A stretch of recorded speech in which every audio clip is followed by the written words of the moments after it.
Calicut university first semester B എഡിലെ മാത്സിൽ 2024 നടന്നിട്ടുള്ള ക്വസ്റ്റ്യൻ പേപ്പർ ഒന്ന് ഡീറ്റെയിൽ ആയിട്ട് അനലൈസ് ചെയ്യാം. അതിൽ എ പാർട്ടിൽ വരുന്ന ഫസ്റ്റ് ക്വസ്റ്റ്യൻ എന്താണ് ആക്സിയോം? ആക്സിയോമിനൊരു എക്സാമ്പിളാണ് ചോദിച്ചിട്ടുള്ളത്. ആക്സിയോം എന്ന് പറയുന്നത് നമ്മുടെ മാത്സിൽ തിയറംസ് അല്ലെങ്കിൽ സ്റ്റേറ്റ്മെൻ്റ് ഒക്കെ പ്രൂവ് ചെയ്യാൻ വേണ്ടിയിട്ട് നമ്മൾ എടുക്കുന്ന സെൽഫ് എവിഡൻ്റ് ആയിട്ടുള്ള ട്രൂത്തുകളുണ്ട്. അതിനെയാണ് നമ്മൾ ആക്സിയോം എന്ന് പറയാം. ഇപ്പം നമ്മൾ രണ്ട് റിയൽ നമ്പേഴ്സ് എടുക്കുക, എക്സ് വൈ. അങ്ങനെയാണെങ്കിൽ എക്സും വൈയും ആഡ് ചെയ്ത് കിട്ടുന്നതും ഒരു റിയൽ നമ്പർ ആയിരിക്കും. എക്സും വൈയും ആഡ് ചെയ്ത് കിട്ടുന്ന ഒരു സംഖ്യയും റിയൽ നമ്പർ ആയിരിക്കും. അതൊരു ആക്സിയോമാണ്. ഇനി അടുത്ത ക്വസ്റ്റ്യൻ ഇൻഡക്റ്റീവ് മെത്തേഡ് എന്താണെന്ന് ഡിഫൈൻ ചെയ്യാനും അതിൻ്റെ എക്സാമ്പിളാണ് ചോദിച്ചിട്ടുള്ളത്. ഇൻഡക്റ്റീവ് മെത്തേഡ് എന്ന് പറയുന്നത് ഒരു സ്പെസിഫിക് കേസിൽ നിന്ന് ഒരു ജനറൽ കേസിലേക്ക് എത്തിച്ചേരാം. നമ്മൾ സ്പെസിഫിക് ആയിട്ട് പറയാം. ഇപ്പോൾ 1ഉം 3ഉം രണ്ട് ഓഡ് നമ്പേഴ്സാണ്. അങ്ങനെയാണെങ്കിൽ ഈ രണ്ട് ഓഡ് നമ്പേഴ്സിനെ ആഡ് ചെയ്യുമ്പോൾ നമുക്ക് എന്ത് കിട്ടുന്നുണ്ട്? ഒരു ഈവൺ നമ്പർ കിട്ടുന്നുണ്ട്. അങ്ങനെ ഒരുപാട് ഓഡ് നമ്പേഴ്സ് നമ്മൾ ആഡ് ചെയ്യുമ്പോൾ നമുക്ക് ഈവൺ നമ്പർ കിട്ടും. ഓക്കെ, അങ്ങനെ ഒരു സ്പെസിഫിക് ഐഡിയയിൽ നിന്ന് നമ്മൾ എന്ത് ചെയ്യും? ജനറൽ ഐഡിയയിലേക്ക് വരും. ഏത് രണ്ട് ഓഡ് നമ്പർ ആഡ് ചെയ്ത് കഴിഞ്ഞാൽ നമുക്ക് എന്ത് കിട്ടും? ഒരു ഈവൺ നമ്പർ കിട്ടും. ഇനി നെക്സ്റ്റ് ക്വസ്റ്റ്യൻ, എന്തിനാണ് നമ്മൾ കുട്ടികൾക്ക് അസൈൻമെൻറ്റ് കൊടുക്കുന്നതെന്നാണ്. അസൈൻമെൻറ്റ് എന്തിനാണ് കൊടുക്കുന്നത്? അസൈൻമെൻറ്റ് എന്ന് പറഞ്ഞാൽ കുട്ടികളെ കൂടുതലായിട്ട് ആ ഒരു ഏരിയനെ കുറിച്ച് പഠിക്കാൻ വേണ്ടിയിട്ട്, പിന്നെ അവരെ ഫോക്കസ് ചെയ്യാൻ വേണ്ടിയിട്ട് കാര്യങ്ങളൊന്നും കൂടി ബ്രെയിൻ സ്റ്റോമിങ് ആക്കുക. ബ്രെയിൻ സ്റ്റോമിങ് എന്ന് പറഞ്ഞാൽ നമ്മൾ കുട്ടികളുടെ ബ്രെയിനിന് ഒരു ടാസ്ക് കൊടുക്കുന്ന പോലെ ഒരു ഐഡിയ കിട്ടാൻ വേണ്ടി കുട്ടികൾ ഒരുപാട് അന്വേഷിച്ച് കണ്ടുപിടിക്കും അല്ലേ? സ്വയം അന്വേഷിച്ച് കണ്ടുപിടിക്കാൻ വേണ്ടിയിട്ടുള്ള ഒരു ടാസ്ക് കൊടുക്കുക, ബ്രെയിനൊരു ടാസ്ക് കൊടുക്കുക എന്ന് വേണമെങ്കിൽ പറയാം. അങ്ങനെ ബ്രെയിൻ സ്റ്റോം കപ്പാസിറ്റി ഉണ്ടാക്കിയെടുക്കുക, പിന്നെ സ്വന്തമായിട്ട് പഠിക്കാനുള്ള ക്യാപ്പബിലിറ്റി ഉണ്ടാക്കിയെടുക്കുക, റിസർച്ച് കാര്യങ്ങൾക്കൊക്കെ ആവശ്യത്തിന് അതൊക്കെ അവരെ ഹെൽപ്പ് ചെയ്യും. അതേപോലെ തന്നെ ഇങ്ങനെ ഒറ്റയ്ക്കിരുന്ന് ചെയ്ത് പഠിക്കുന്നതുകൊണ്ട് തന്നെ അതൊരു റോഡ് മെമ്മറൈസേഷൻ മെത്തേഡ്, കാണാതെ പഠിക്കുന്നതിൽ നിന്ന് എന്താവും? നല്ലപോലെ മനസ്സിലാക്കി പഠിച്ചിട്ട് ഭാവിയിലേക്ക് ഉപകാരപ്പെടുന്ന രീതിയിലേക്ക് മാറും. അതൊരു സ്റ്റുഡൻറ്റ് സെൻറ്റേർഡ് ലേണിംഗും കൂടിയാണ് അസൈൻമെൻറ്റ്. ഇനി നെക്സ്റ്റ് ക്വസ്റ്റ്യന് മാത്തമാറ്റിക് ലബോറട്ടറിയിൽ യൂസ് ചെയ്യുന്ന കുറച്ച് ഇൻസ്ട്രുമെൻറ്റ് പറയാനാണ് പറഞ്ഞിട്ടുള്ളത്. നമ്മൾ ജോമെട്രി ബോക്സിലുള്ള ഏകദേശം എല്ലാ ഇൻസ്ട്രുമെൻറ്റും പറയാം. പിന്നെ abacus, circle kit, based and blocks, trigonometric board, പിന്നെ 3D മോഡൽ ഓഫ് ഒക്ടാഹെഡ്രൺ, അതൊക്കെ അവിടെ ഉണ്ടാവും. ഇനി disciplinary values of teaching mathematics, വാല്യൂസാണ് ചോദിച്ചിട്ടുള്ളത്. വാല്യൂസ് എന്ന് പറയുമ്പോൾ ഏത് വാല്യൂസും നിങ്ങൾക്ക് എഴുതാം. അപ്പോൾ മാത്സ് പഠിക്കുന്നതുകൊണ്ട് കാര്യമായിട്ട് ഉണ്ടാകുന്ന വാല്യൂസ് ഒന്ന് പ്രോബ്ലം സോൾവിങ് ഉണ്ടാവും കുട്ടികൾക്ക്, പിന്നെ reasoning, logic, proof, mathematic tools, mathematic languages, പിന്നെ സിസ്റ്റമാറ്റിക് ഓർഗനൈസേഷൻ, അറേഞ്ച്മെൻറ്റ്, അങ്ങനത്തെ കാര്യങ്ങളൊക്കെ. മാത്തമാറ്റിക് ലാംഗ്വേജ് എന്ന് പറയുമ്പോൾ മാത്സിന് അതിൻ്റേതായിട്ടുള്ളൊരു ലാംഗ്വേജ് ഇല്ലേ? സമ്മേഷന്, മൾട്ടിപ്ലിക്കേഷന്, ആ ഒരു ലാംഗ്വേജ് കേട്ടോ. ഇനി അടുത്ത ക്വസ്റ്റ്യന് ഡിഡക്റ്റീവ് മെത്തേഡിൻ്റെ ഡീമെറിറ്റ്സ് ചോദിച്ചിട്ടുള്ളത്. ഡിഡക്റ്റീവ് മെത്തേഡ് എന്ന് പറഞ്ഞാൽ എന്താ? നമ്മൾ ഫസ്റ്റ് ക്വസ്റ്റ്യനിൽ ഇൻഡക്റ്റീവ് മെത്തേഡ് പറഞ്ഞില്ലായിരുന്നോ? രണ്ടാമത്തെ ക്വസ്റ്റ്യനിൽ ഇൻഡക്റ്റീവ് മെത്തേഡിൻ്റെ നേരെ ഓപ്പോസിറ്റാണ് ഡിഡക്റ്റീവ് മെത്തേഡ് എന്ന് പറയുന്നത്. ഡിഡക്റ്റീവ് മെത്തേഡ് എന്ന് പറയുമ്പോൾ ഒരു ജനറൽ കേസ് പറഞ്ഞിട്ട് എന്നിട്ട് എന്ത് ചെയ്യുക? സ്പെസിഫിക്കിലേക്ക് പോകാം, ഒരു പെർട്ടിക്കുലർ കേസിലേക്ക് പോകാം. ഇപ്പം നമ്മൾ നേരത്തെ പറഞ്ഞ എക്സാമ്പിൾ തന്നെ നമ്മൾ ആദ്യം തന്നെ കുട്ടികളോട് ജനറലായിട്ട് പറയാം. രണ്ട് ഓഡ് നമ്പേഴ്സ് എടുത്ത് കഴിഞ്ഞ് അതിനെ ആഡ് ചെയ്ത് കഴിഞ്ഞാൽ നമുക്കൊരു ഈവൺ നമ്പർ കിട്ടുമെന്ന് പറയാം. പിന്നെ നമ്മളതിൻ്റെ എക്സാമ്പിളൊക്കെ ചെയ്തുമ്പോൾ ഈ കുട്ടിക്ക് കാര്യമായിട്ടൊന്നും അവിടെ ചെയ്യാനില്ല. ഒരു ബ്രെയിൻ സ്റ്റോമിങ്ങോ കാര്യങ്ങളോ ഒന്നും ചെയ്യാനില്ല. അവർ ക്രിട്ടിക്കൽ തിങ്കിങ് കാര്യങ്ങളൊന്നും വർക്ക് ചെയ്യാനോ ഒന്നും അവിടെ ഇല്ല.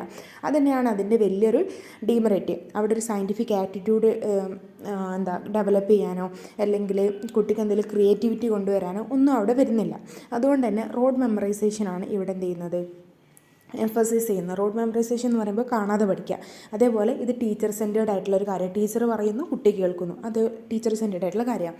നെക്സ്റ്റ് ക്വസ്റ്റ്യന് ഡയറക്റ്റ് പ്രൂഫും ഇൻഡയറക്റ്റ് പ്രൂഫും നമ്മൾ ഡിസ്റ്റിങ്ക്വിഷ് ചെയ്യാനാണ് പറഞ്ഞിട്ടുള്ളത്.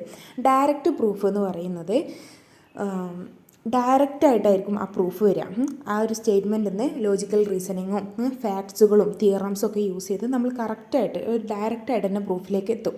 അതൊരു സ്ട്രെയിറ്റ് വേർഡ് അപ്രോച്ച് ആയിരിക്കും കൺക്ലൂഷനിലേക്ക്. എന്നാൽ ഒരു ഇൻഡയറക്റ്റ് അപ്രോച്ചാണ് നമ്മൾ പ്രൂഫ് സോൾവ് ചെയ്യാൻ വേണ്ടിയിട്ട് എടുക്കുന്നതെന്നുണ്ടെങ്കിൽ അതിനെയാണ് നമ്മൾ ഇൻഡയറക്റ്റ് പ്രൂഫ് എന്ന് പറയാം. ഇപ്പോൾ നമ്മൾ നെഗേഷൻ സ്റ്റേറ്റ്മെൻ്റ് ഒക്കെ കൊടുക്കൂലേ? പി ഇംപ്ലൈസ് ക്യൂവിന് പകരം negation Q implies negation P എന്ന് എടുക്കൂലേ? ആ ഒരു മെത്തേഡൊക്കെ ഇതിൽ വരും, ഇൻഡയറക്റ്റ് പ്രൂഫിൽ വരും. അതിന് എക്സാമ്പിളായിട്ട് രണ്ട് ഈവൺ നമ്പേഴ്സിൻ്റെ സമ്മ് ഈവൺ ആണെന്ന് കാണിക്കാൻ നമ്മൾ എന്ത് ചെയ്താൽ മതി? ആഡ് ചെയ്തിട്ട് ജസ്റ്റ് ആ ഒരു ഡയറക്റ്റ് പ്രൂഫിലേക്കൂടെ പോകാം. എന്നാൽ റൂട്ട് ഒരു ഇറാഷണൽ നമ്പറാണ് എന്ന് നമുക്ക് കോൺട്രഡിക്ഷൻ വെച്ചിട്ട് പ്രൂവ് ചെയ്യാൻ പറ്റും.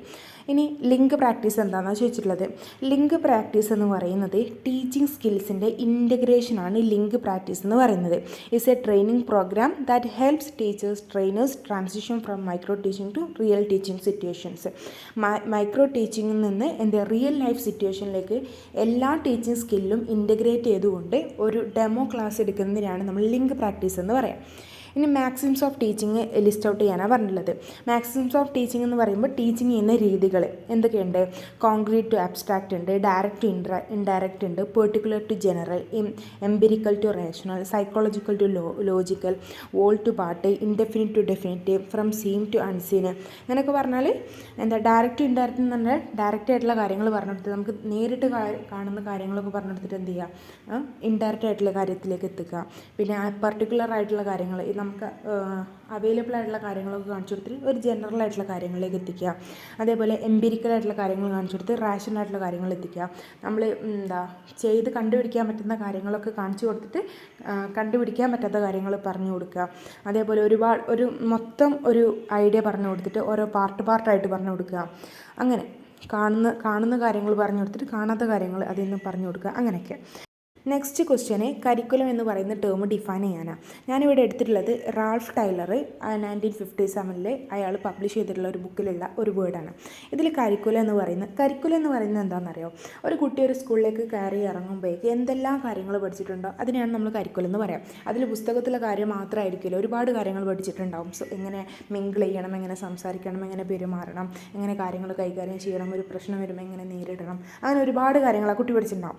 അങ്ങനെ ഒരു കുട്ടി ഒരു സ്കൂളിലേക്ക് കയറി ഇറങ്ങുമ്പോഴേക്ക് എന്തെല്ലാം പഠിച്ചിട്ടുണ്ടോ അതിൻ്റെ ഒരു ഓവറോൾ ഔട്ടാണ് നമ്മൾ കരിക്കുലം എന്ന് പറയുന്നത്. പുസ്തകത്തിൽ മാത്രമുള്ളതിന് അതിന് നമ്മൾ സിലബസ് എന്ന് പറയാം. അപ്പോൾ കരിക്കുലം എന്ന് പറയുന്നത് അതാണ്. അതിൽ റാൾഫ് ടൈലർ എന്താ പറഞ്ഞിട്ടുള്ളതെന്ന് വെച്ചാൽ, curriculum is all of the learning of students which is planned by and directed by the school to attain its educational goals.